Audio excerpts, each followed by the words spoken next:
In this unit, we are going to begin by exploring identity in general and then move to what identity is within an Ignatian framework. I'm Deborah Kent, and I'm your lecturer for this unit, Identity, Vocation and Mission. The title of this week is Grace of the First Week, Identity. So let's begin with a reflection by someone who was struggling with the very question we are about to explore. Who am I? They often tell me I would step from my cell's confinement, calmly, cheerfully, firmly, like a squire from his country house. Who am I? They often tell me I would talk to my warders freely and friendly and clearly, as though it were mine to command. Who am I? They also tell me I would bear the days of misfortune, equably, smilingly, proudly, like one accustomed to win. Am I then really all that which other men tell of? Or am I only what I myself know of myself? Restless and longing and sick, like a bird in a cage, struggling for breath as though hands were compressing my throat, yearning for colors, for flowers, for the voices of birds, thirsting for words of kindness, for neighborliness, trembling with anger at despotisms and petty humiliation, tossing in expectation of great events, powerlessly trembling for friends at an infinite distance, weary and empty at praying, at thinking, at making, faint and ready to say farewell to it all. Who am I? This or the other? Am I one person today and tomorrow another? Am I both at once, a hypocrite before others, and before myself, a contemptibly woebegone weakling? Or is something within me still like a beaten army, fleeing in disorder from victory already achieved? Who am I? They mock me, these lonely questions of mine. Whoever I am, thou knowest, O God, I am thine. Take a moment to jot down your first impressions having listened to this poem. Are there points of connection or disconnection with your own struggle? What is it, do you think, that Bonhoeffer is seeking in this poem that he wrote from prison in Nazi Germany during World War II? After spending a few moments in reflection, move to the next slide where Rowan Williams gives some background on Dietrich Bonhoeffer and perhaps gives some insights into his inner struggle brought on by his external circumstances.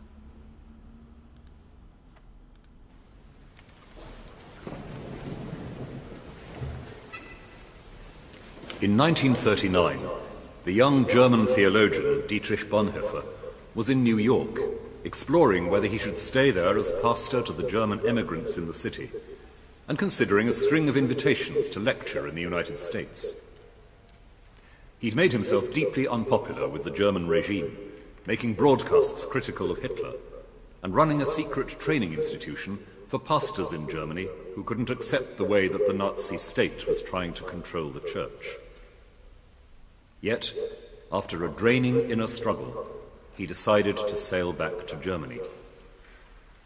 In July 1939, after just over a month in New York, he left, knowing that he was returning to a situation of extreme danger. 6 years later, he was dead, executed for treason in a concentration camp, and leaving behind him one of the greatest treasures of modern Christianity in the shape of the letters he wrote to family and close friends from prison. He had left behind the chance of freedom, as most of us would understand it, and plunged into a complex and risky world, even getting involved in the plot to assassinate Hitler, living as a double agent, daily facing the prospect of arrest, torture, and death. But freedom was one of the things he most often wrote about.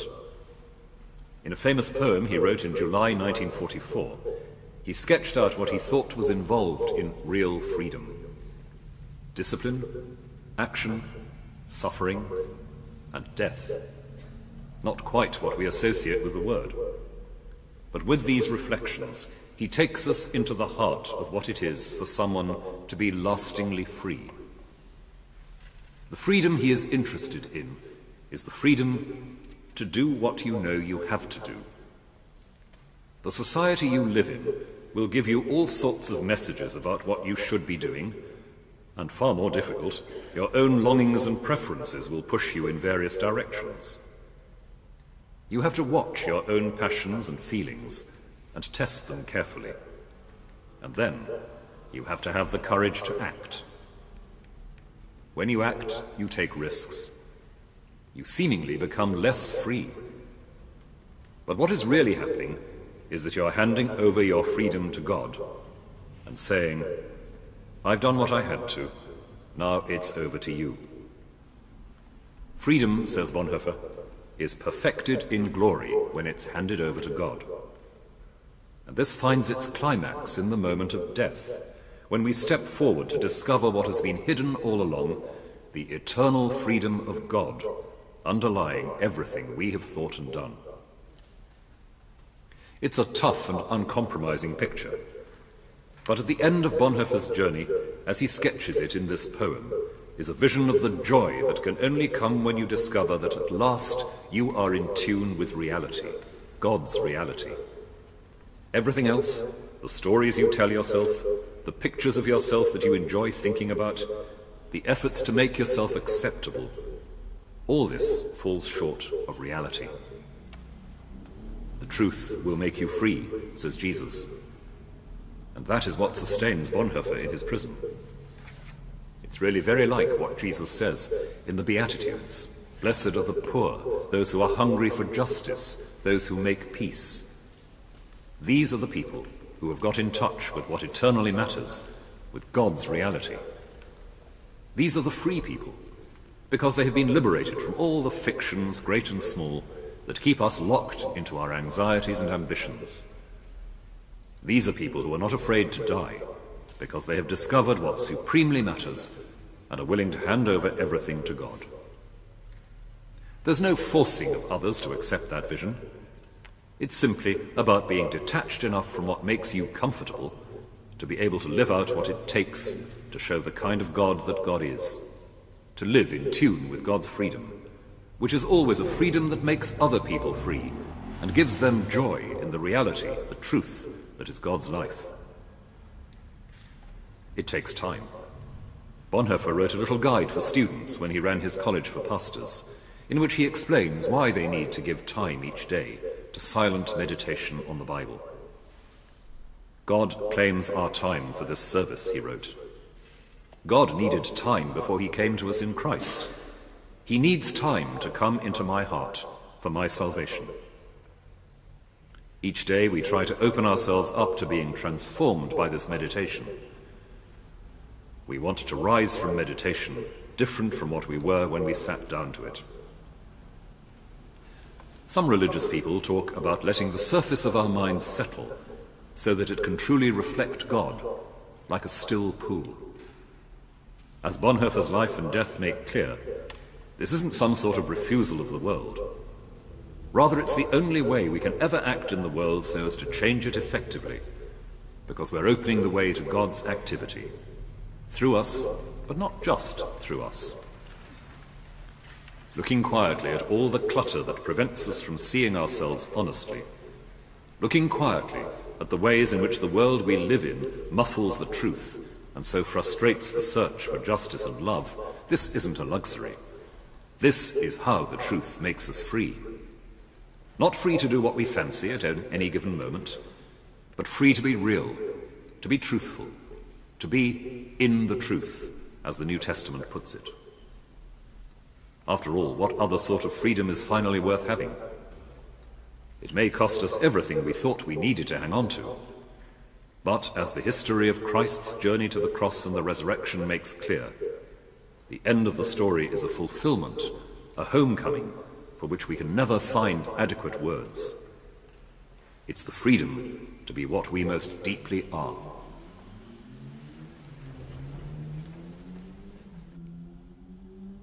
Rowan Williams, in his introduction to Bonhoeffer, clearly indicates a connection between identity, vocation, and mission. Our sense of who we are, our understanding of our vocation, and our commitment to our service are interconnected, and in Ignatian spirituality, our journey begins with self-awareness. Having heard a little bit about Bonhoeffer, and now having had time to reflect on his poem, let's listen to it one more time to see what further we can draw from Bonhoeffer's examination of himself. Who am I? They often tell me I would step from my cell's confinement, calmly, cheerfully, firmly, like a squire from his country house. Who am I? They often tell me I would talk to my warders freely and friendly and clearly, as though it were mine to command. Who am I? They also tell me I would bear the days of misfortune, equably, smilingly, proudly, like one accustomed to win. Am I then really all that which other men tell of? Or am I only what I myself know of myself? Restless and longing and sick, like a bird in a cage, struggling for breath as though hands were compressing my throat, yearning for colors, for flowers, for the voices of birds, thirsting for words of kindness, for neighborliness, trembling with anger at despotisms and petty humiliation, tossing in expectation of great events, powerlessly trembling for friends at an infinite distance, weary and empty at praying, at thinking, at making, faint and ready to say farewell to it all. Who am I? This or the other? Am I one person today and tomorrow another? Am I both at once, a hypocrite before others, and before myself, a contemptibly woebegone weakling? Or is something within me still like a beaten army, fleeing in disorder from victory already achieved? Who am I? They mock me, these lonely questions of mine. Whoever I am, thou knowest, O God, I am thine. So having heard the poem twice, what is central to Bonhoeffer's understanding of himself? Perhaps over the course of this week, in your own prayer and meditation, you may like to compose your own Who Am I poem and reflect upon who or what is central to your own understanding of who you are. Let's now examine a brief historical overview of approaches to the concept of identity. Identity can be defined in as many ways as there are different schools of thought, perspectives, worldviews. In the West, there are two predominant frameworks through which to look at human behaviour, therefore identity: the Hellenistic or Greek view and the Middle Eastern or Hebrew tradition. The difference is not just semantics or philosophical, but phenomenological, with relevance to philosophy, psychology, anthropology, and theology. Our understanding of identity is significant to all aspects of our lives and how we live. The Greek position is summed up by the inscription on the Temple of Delphi, "Know thyself." It is an invitation to everyone who passes by to engage in self-reflection, to become self-aware. In Plato's Apology, quoting Socrates, he said, "And if again I say that to talk every day about virtue, and the other things about which you hear me talking and examining myself and others, is the greatest good to man, and that the unexamined life is not worth living, you will believe me still less. This is as I say, gentlemen, but it is not easy to convince you. Besides, I am not accustomed to think that I deserve anything bad." Socrates holds himself as a model of self-reflective practice and encourages all to examine their lives as he does. He pursues knowledge by beginning with himself. This understanding shapes his worldview, but he also recognized his inability to reach his desired goal. In Phaedrus, he confesses, quote, "I am not yet capable, in line with the Delphic inscription, to know myself," end quote. In this way of thinking, the person, or the subject, becomes the examiner of himself, and others are the objects.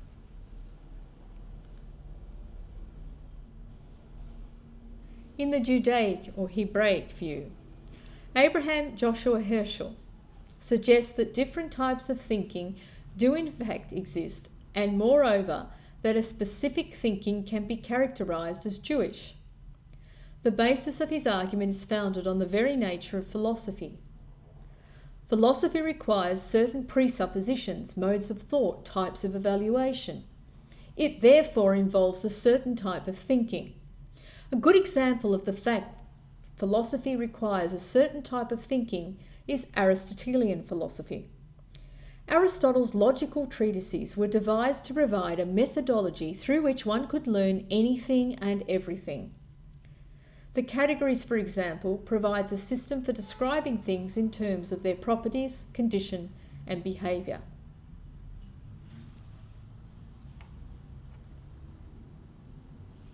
The Hebraic proposition or view is relational.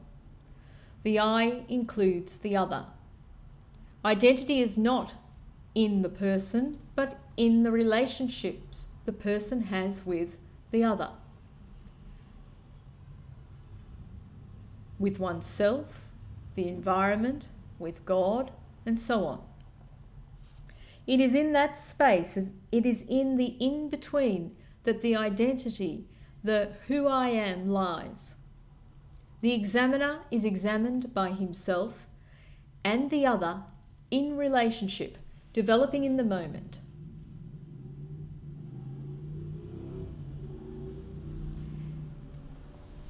Emmanuel Levinas, adopting his peculiar phenomenological approach, views the I's responsibility for the other as the sole foundation of being ethical, and summons humanity to be aware of its infinite and immediate responsibility.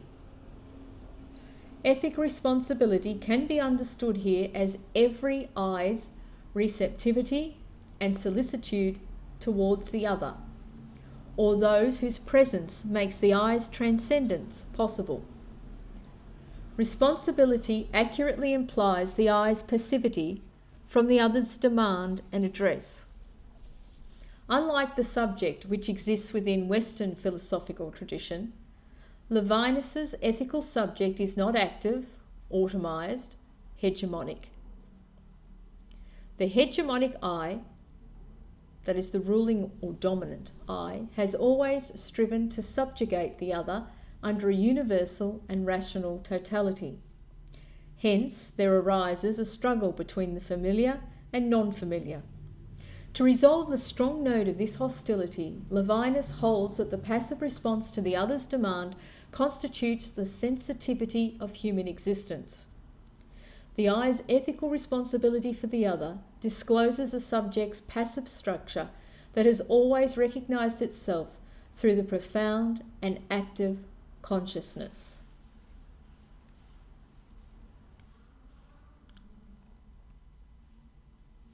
Identity and human relationships. Identity develops within the context of human relationships. Charles Taylor writes, "We define our identity always in dialogue with, sometimes in struggle against, the things that significant others want us to see in us." Even after we outgrow some of these others, our parents for instance, and they disappear from our lives, the conversation continues with them as long as we live. Identity is constantly constructed in the crucible of relationship. This is the case with all interactions, overt and imaginal, in which dialogue takes place interiorly with significant others.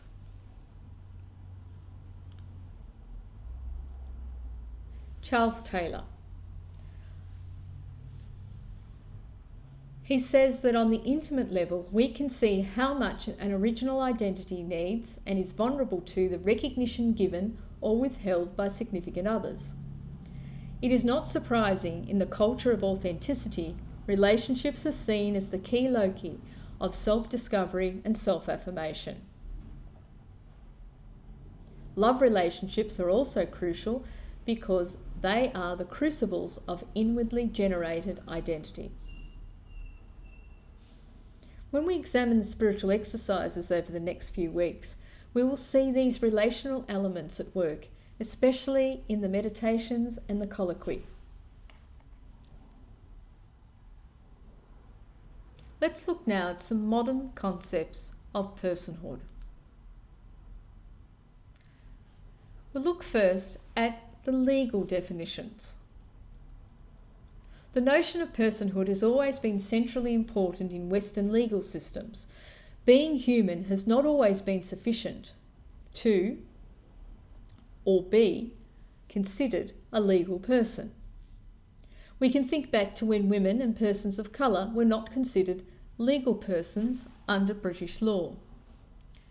Sir William Blackstone, in his commentaries on the laws of England, wrote, quote, "By marriage, the husband and wife are one person in law. That is, the very being or legal existence of the woman is suspended during marriage, or at least incorporated and consolidated into that of the husband." End quote. In the USA in 1857, the Supreme Court ruled that slaves are property, not persons. In the Roe v. Wade decision in the Supreme Court, it also ruled that the 14th Amendment did not apply to the unborn. The 14th Amendment reads, "No state shall make or enforce any law which shall abridge the privileges or immunities of citizens of the United States, nor shall any state deprive any person of life, liberty, or property without due process of law, nor deny to any person within its jurisdiction the equal protection of the laws." In the Roe v. Wade decision, this did not extend to the unborn. So simply being human is not sufficient for being considered a legal person. Additionally, in the USA and elsewhere, corporations have been granted legal personhood status, to whom the 14th Amendment can be applied. There have also been attempts to extend personhood to great apes, computer systems with artificial intelligence, and natural objects such as forests and oceans. In Argentina, Sandra, a captive orangutan, was recognised as a non-human person with the basic right of bodily autonomy, thus gaining her release from the zoo and into a sanctuary. So an entity may be a legal person in one legal system, but not in another. The notion of legal personhood differs from the notion of moral personhood.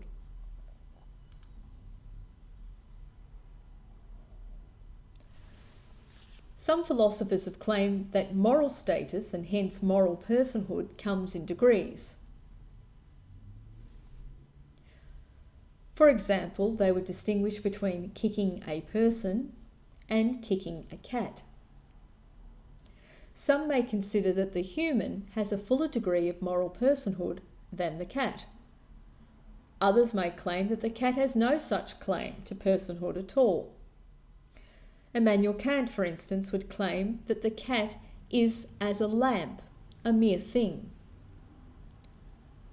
Our own stand on this will depend on our own understanding of moral personhood. What feature or set of features do we think an entity must possess to be a moral person? We need to specify a set of necessary and sufficient conditions. These conditions must be sufficient so that any entities meeting these conditions can be counted as a person in the moral sense.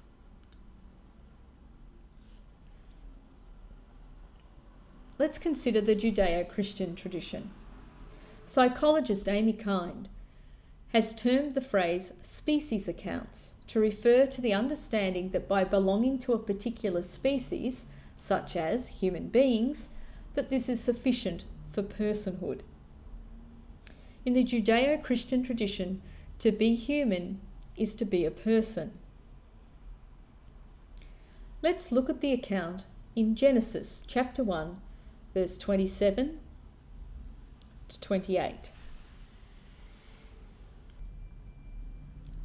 Then God said, "Let us make humankind in our image, according to our likeness, and let them have dominion over the fish of the sea, and over the birds of the air, and over the cattle, and over all the wild animals of the earth, and over every creeping thing that creeps upon the earth." So God created humankind in his image. In the image of God he created them. Male and female he created them.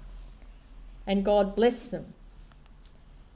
And God said to them, "Be fruitful and multiply, and fill the earth and subdue it, and have dominion over the fish of the sea, and over the birds of the air, and over every living thing that moves upon the earth."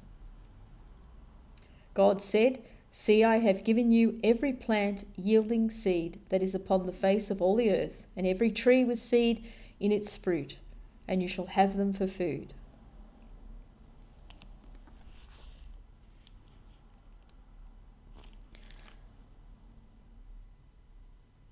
This passage indicates that humans have a superior moral status over other living entities because they are the only entity made in the image and likeness of God, and because they are granted dominion over other living things. This superior moral status, based on belonging to a particular species, has been challenged by philosophers such as Peter Singer. Peter Singer writes, "Racists violate the principle of equity by giving greater weight to the interests of members of their own race when there is a clash between their interests and the interests of those of another race. Sexists violate the principle of equality by favouring the interests of their own sex. Similarly, speciesists allow the interests of their own species to override the greater interests of members of their own species. The pattern is identical in each case." Close quotes.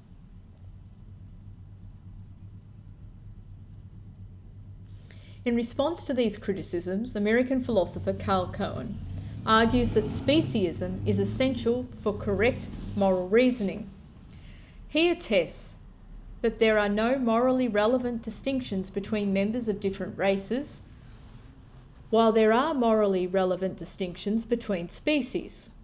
Dogs and cats, for instance, do not engage in moral reflection and are not morally autonomous and cannot recognise just claims against their own interests. This argument uncuts itself, as it is the feature of the species rather than membership that is important in this argument. All members of the human species have the capability for reflection and/or autonomy. At least this is assumed. So, is it a more accurate claim to say that moral personhood consists in the possession of certain features? Let's look at the mental capacity account. For this, it matters not what species you belong to, but rather what psychological attributes you possess. Most modern philosophical discussions are mental capacity accounts. But these two differ about what mental capacities you need to specify in order to achieve recognition as a person. Some examples. Mary Ann Warren identifies consciousness, the capacity for reasoning, being capable of self-motivated activity, having the capacity to communicate, and having the presence of self-concepts and self-awareness.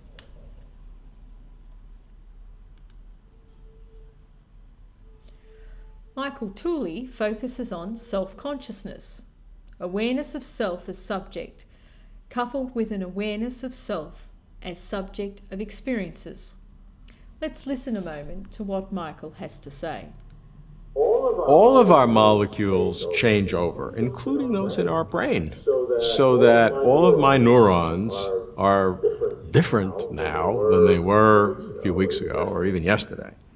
We have all this different kind of sensory input from seeing, hearing, and yet I feel like I'm a unified person, that I have one sense of myself. Is this an illusion? No, I don't think it's an illusion.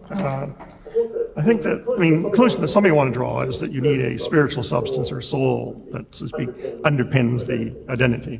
But I think it can be seen that that's not correct in the following sort of way. It would be possible if you had great power to take a soul and transform it radically, okay? One could take the soul of one individual and wipe it completely clean of all memories and personality traits and put in completely new memories and personality traits, right? I wouldn't think I was Michael Tooley, right? So it seems to me that the identity of a substance, be it a spiritual substance or a body or material substance, isn't what's crucial for personal identity. Because you could have the same soul with different markings on it. That's right, would be yes. a different individual. So it's not so it's not the substance that's making this personal identity. So what creates this personal identity? I think it's a matter of the right sort of causal connections, okay? I think what makes it the case that, I'm the same person as a certain other person who lived many years ago and so on, Michael Tooley, is that there is a chain of connectedness going from my mental states today, my personality, my memories go back to various experiences I had earlier, right? And so I think it's the right sort of connection. It doesn't have to be a direct connection from me now to me in the past. It can be in steps and so on. I remember what I did yesterday and so on, etc. So I think it's continuity of things like memory, personality, traits, basic beliefs, fundamental attitudes and desires and so on that make one the same person. And I think if you imagine those things being changed suddenly, if a few are changed, it's okay, but once you get all of them changed, then it seems to me you get a break, and you no longer have the continued existence of the same person. But you don't need some artificial, disembodied soul that undergirds all of this to give it this unity. There is a tricky question about what the right sort of causal connection is, okay, right? And so a friend of mine used to look forward to the future when, new and better bodies would be created, right?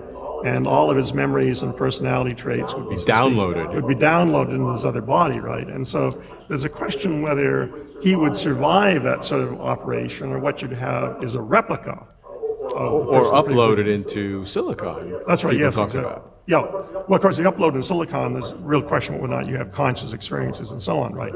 But there is a question about whether you need a tighter sort of connection, right? Whether you need the same brain, even with different molecules, continuing to exist, right?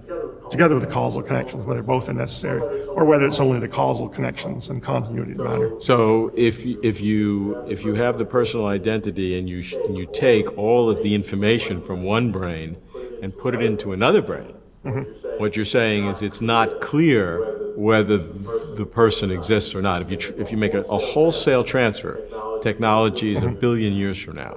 That's right. There are two problems.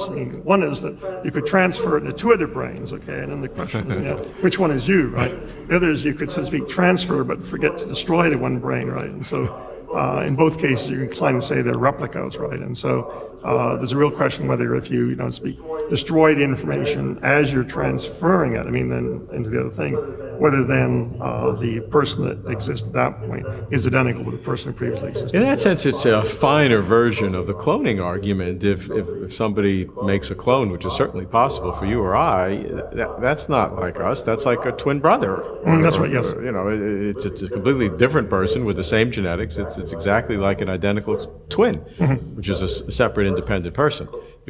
So it's clearly a clone is not a true clone. That's right. So it's absolutely crucial to distinguish between creating a replica of something and so bringing about the continued existence of that thing. And I say what is clear is you need continuity causal connections, but you may need a bit more. You may need something like continued existence of the brain in order to have identity rather than simply a replica. And why would that be the case, though? If the person is only the brain, which is a physical substrate, and there is information encoded in that substrate, however complex, if you could capture every to the last bit, you would still say that there's a possibility that would not be you, but would still be a replica. Act like you, people would think it's you, but not really. Well, here's the worry. I mean, the feeling is that whether or not you shouldn't depend upon what's happening out there elsewhere in the world, okay, right? And so if we transfer the information in your brain into another brain, okay, right? On the one hand, if that's the only transfer of information we do, right, you may be tempted to say, oh, that's still me, right? But if the information could have been transferred to another brain, if it had been, then it looks like you can't say that both of those are you, although that needs to be considered more carefully. So the idea is that if personal identity doesn't depend upon what's happening elsewhere, then there's a problem about the case where you only get one transfer of information, because if there had been two, there'd no longer be identity, even though the thing would have been the same as far as... Or if you didn't destroy the one from where it came. That's right, yes, exactly.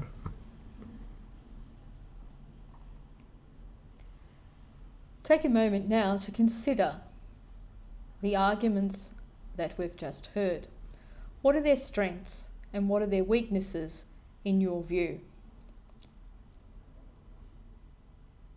Perhaps make 2 columns and write these down before moving on to the next slide to consider Daniel Dennett's 6 conditions. Daniel Dennett proposes 6 conditions for personhood. The first, persons are rational beings. Persons are beings whose behaviours can be explained and predicted in terms of intentional states, such as beliefs, desires, hopes, fears, intentions, perceptions, expectations, and so on. For a person to be a person, a certain stance must be adopted with respect to it. For example, by treating him or her or it in this certain way. An entity must be capable of reciprocating this stance in some way. Persons must be capable of verbal communication. And persons are conscious in some special way, perhaps by being self-conscious. Compare this to Tom Reagan.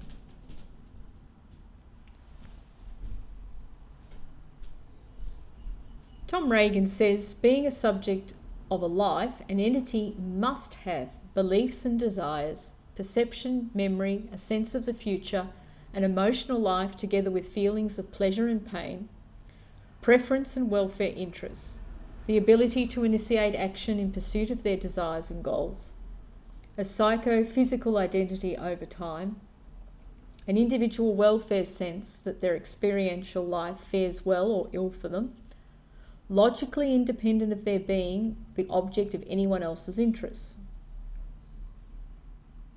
These accounts leave open 2 possibilities, that of non-human persons, and also that not all humans are persons. It matters not what species you are, or even if you are biologically alive. These accounts exclude many humans. For instance, newborn infants, brain-damaged individuals, and so on.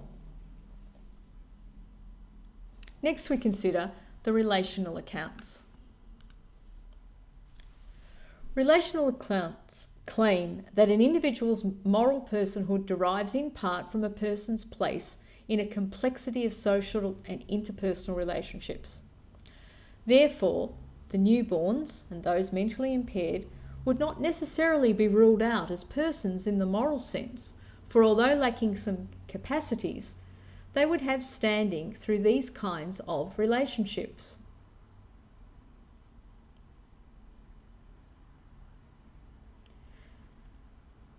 because defining what a person is and personhood is difficult, because it is difficult to arrive at a definitive definition, others have argued that we should abandon the pursuit altogether. Opposition to all attempts to define personhood is led by philosophers such as Jane English, who argues, quote, "There is no single core of necessary and sufficient features which we can draw upon with assurance that they constitute what really makes a person. There are only features that are more or less typical." Tom Beauchamp says that the concept of person is, quote, "simply not orderly, precise or systematic in a way that supports one general philosophical theory to the exclusion of another." The discussion of moral personhood, though, despite this opposition, continues to play a key role in all ethical debates. And for us, our understanding of what it is to be a person will be central to our consideration of vocation and mission within the Ignatian spirituality context. So in summary, legal and moral personhood are normative or evaluative notions. Ascribing legal or moral personhood to an entity does not tell us anything about what kind of thing it is or what properties it has. In contrast, metaphysical personhood is a descriptive notion. We'll spend some time now briefly considering metaphysical personhood. Metaphysical personhood considers the following factors. Having a characteristic human appearance is not sufficient for someone to be a person. For example, if you walk into Madame Tussauds waxworks, you'll see very lifelike appearances of living or dead people. The waxworks has a human appearance, but it is certainly not a person. Having a characteristic human appearance is also not necessary to be a person. A severely disfigured person does not lose their personhood if they lose their character of a human appearance, the immediately recognised as a person. Physical form, therefore, plays no role in determining an entity's personhood. If this is the case, then it begs the question, must a person have any physical form at all? P.F. Strawson says that the concept of a person is, quote, "the concept of a type of entity such that both the predicates ascribing the states of consciousness and the predicates ascribing corporal characteristics can be equally applied." In our Judeo-Christian tradition, God is a person, and angels too are treated as persons and ascribed human form when they are depicted. However, John Locke considers a person as a thinking, intelligent being that has reason and reflection and can consider itself the same thinking thing in different times and places, which it does only by that consciousness which is inseparable from thinking, and as it seems to me essential to it, it being impossible for anyone to perceive without perceiving that he does perceive. Well, having heard very briefly those definitions of legal and moral and metaphysical personhood, let's do a little exercise of identity in the biblical tradition and see if we can compare and contrast these definitions with the biblical notion of personhood.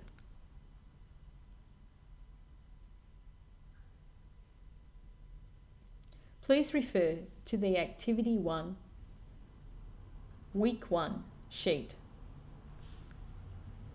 and complete the activity as described.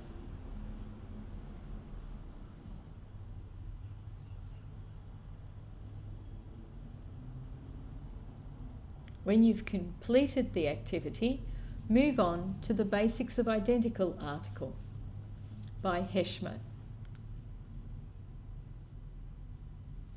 Write a brief summary of the article and the strengths and weaknesses of his argument and the connections and disconnections.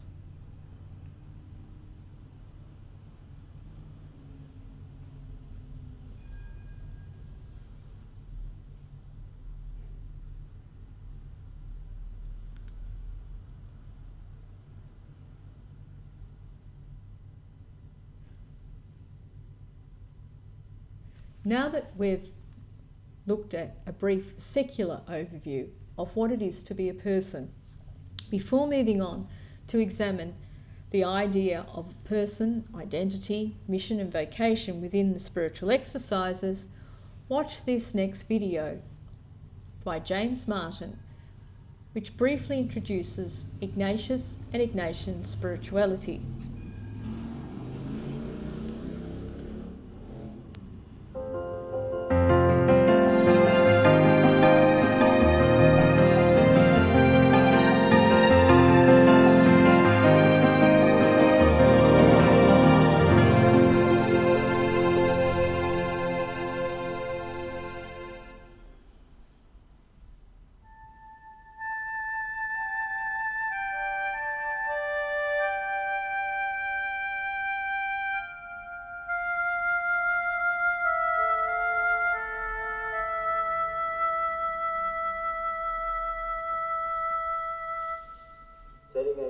St. Ignatius Loyola is the founder of the Jesuit order, of which I am a member.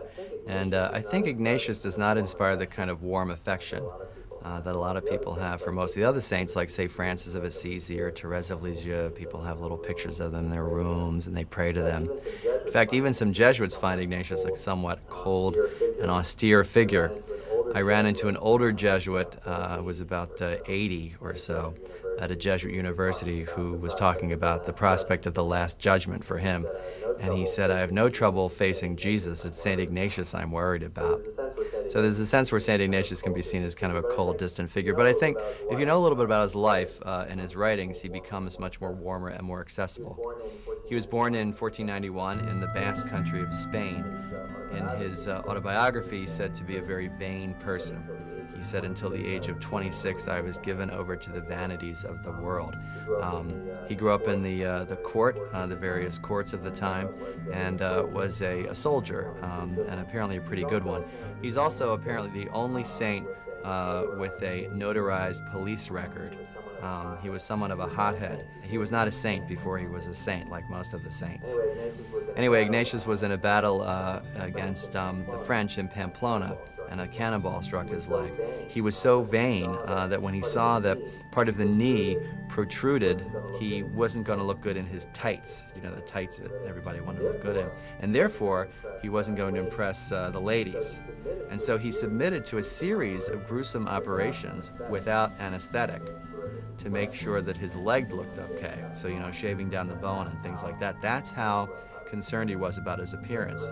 And so for the rest of his life, he walked with a limp, which I'm sure was a sort of reminder to him of kind of the dangers of being vain. And he was brought to his cousin's house. He had a lot of time to recuperate. He wanted to read lots of books on chivalry and knighthood and, you know, sort of adventure tales. But unfortunately, all they had were Lives of the Saints. Too bad, right? So they bring Ignatius Lives of the Saints, and suddenly Ignatius is reading these books, and he's thinking, gee, you know, St. Dominic and St. Francis did these great things. What if I did these great things too? Ultimately, he realizes that when he thinks about doing great things for God, he's left very happy. But when he thinks about doing things for himself, he's left feeling kind of dry. And that's the original insight that leads Ignatius to change his life, to become a pilgrim, and eventually to found the Society of Jesus, the religious order better known as the Jesuits. And through this kind of discernment, which is what Jesuits call it, Ignatius decides he really needs to change everything. And so he kind of goes overboard. I mean, he never did anything half-heartedly. So he said, well, I have to be a pilgrim and I have to, you know, wear the worst kind of clothes and beg food. And he lets his fingernails grow and his hair grow long. And, you know, he was a very fastidious person. And so this is sort of a difficult thing for him to do. He finds himself eventually in a cave in a little town called Manresa, where he basically prays. He supports himself by begging and eating the simple food that he has. And in the cave at Manresa, by the river Cardener, he has these wonderful mystical experiences that show him how much God loves him, basically. And he said at that time that God dealt with him the way that a schoolmaster would deal with a child. So God was kind of teaching Ignatius about the spiritual life. And through this kind of discernment, which is what Jesuits call it, Ignatius sets up the Jesuits, which become the great missionary order and teaching order that people know them as. There's a big misconception, I think, that people believe that Ignatius set up the Jesuits to be kind of the spearhead of the Counter-Reformation at the time. But really, Ignatius's goals were much simpler. As John O'Malley, the great Jesuit scholar, has told us, Ignatius's goal for the Jesuits was really to help souls.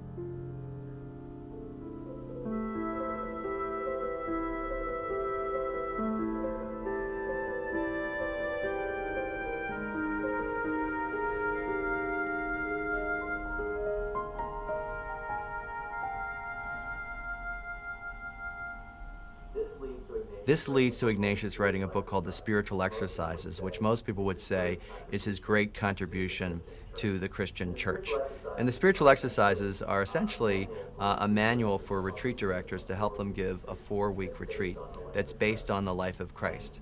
And what the retreatant, the person who's praying, does is use a series of meditations where you place yourself imaginatively in different gospel scenes following the life of Christ. So, for example, let's take the passage of the storm at sea, where Jesus is asleep and the disciples are worried because a big storm has come up. So you put yourself in that scene and you might say to yourself, well, what do I feel? Well, I feel the rough cloak on my back. I feel the salt spray on my face. What do I hear? I hear the waves crashing over the boat. I hear the disciples being agitated. What do I see? I might see dark storm clouds and the waves. What do I smell? I smell the salt air. And as you kind of get into that scene, you might find yourself experiencing it in a new and very profound way. And you see what kind of emotions come up, what kind of insights come up, what kind of memories come up, and you draw closer to Christ through what Ignatius calls the spiritual exercises. And they are transformative. They have helped people for 450 years not only free themselves from what Ignatius would call attachments that we don't want, that would keep us from being free, but also to really understand and participate in the life of Christ. And this is, I think, Ignatius's great gift to the church and really to everyone today.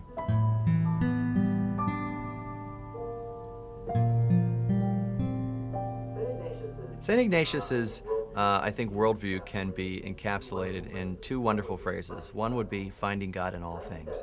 And I think that really attracts a lot of people today who feel that God cannot be confined to just into the walls of a church or into a book of scripture, as wonderful as those things are, or even into the sacraments. God can be found in all sorts of things. God can be found in relationships, in the love you experience with a spouse or a friend. God can be found in a sunset. God can be found in something as simple as the taste of a good meal that you enjoy. And for Ignatius, God was present and active and working through all creation. And so I think a lot of people who are on the fringes of religion or are struggling with their faith or say that organized religion isn't for me can find an entree back into religion and back into a really vibrant faith by trying to understand this concept of finding God in all things. The second way of understanding Ignatian spirituality, I think, is this notion of the contemplative in action. Now, at the time, most of the religious orders were monastic orders. That's what a religious order was seen as in the church at the time. But Ignatius wanted his men to be out in the world, to have a contemplative stance, that is, a stance that's meditative and looks prayerfully at reality, but in an active world. And really, that's what most of us are. Most of us are living very active lives. Whether we're doctors or lawyers or businessmen or mothers or fathers, we're very active. We're not in monasteries. And so this notion that you can have a contemplative stance towards your active life is very powerful. So I would say people who are kind of on the fringes and people who are very active find Ignatian spirituality very fruitful.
Identity in Ignatian spirituality begins with the I and then concentrates on the I in relationship. In the exercises, Ignatius, in the principle and foundation, places identity relationship in the way a person responds to God's love and relates with or to whatever surrounds the person. In that response, the person experiences consolation or desolation. It's the who we are at that point in time, and that the purpose of the relationship is service, altruism. Our Dean of Supervision, Dr. Carlos Raimondo, says, quote, "As I see it, the essence of the spiritual exercises is how to grow and move away from selfishness, developing learning indifference and building a relationship with God, starting with God's love in the first week, where my true self, my identity, could emerge. A dynamic within the permanent tension between selfishness, desolation, and altruism or service, consolation." End quote.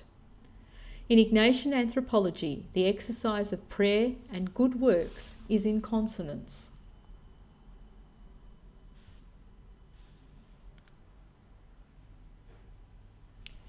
Peter Faber, writing in his memoirs in 1542, said, quote, "Therefore let your life have in it something of Martha and Mary. Let it be based both on prayer and good works. Let it be a union of the active life and the contemplative life, but in the following manner. When, as often happens, you exercise one of these lives for the sake of the other, and not for its own sake alone. In other words, when you are convinced that you ought to practice prayer as a means of working better, or conversely, when you perform good actions for the sake of prayer, or in other words still, when you are convinced that you ought to practice the active life to further the contemplative life and the contemplative life to further the active life, then generally speaking, you will do better by orientating all your prayers towards treasures acquired from good works, rather than by aiming during the works at the treasures acquired from the prayers. Therefore, prayer and contemplation are orientated toward making sure of the service of God and carrying out of the good works. This, of course, always begins with an understanding of who is praying and who is contemplating. As identity develops within the context of human relationships, let's spend some moments reflecting on the first principle and foundation, and consider the question, what does this reflection reveal about Ignatius's understanding of identity?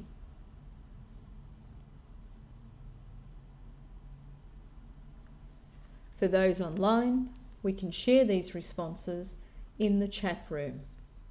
In fact, all of the activities that we've done this evening, all of your responses, whether you write a poem, your own Who Am I poem, your answers to the activities, reflections and questions, can be tabled in the chat room for response by myself and other students.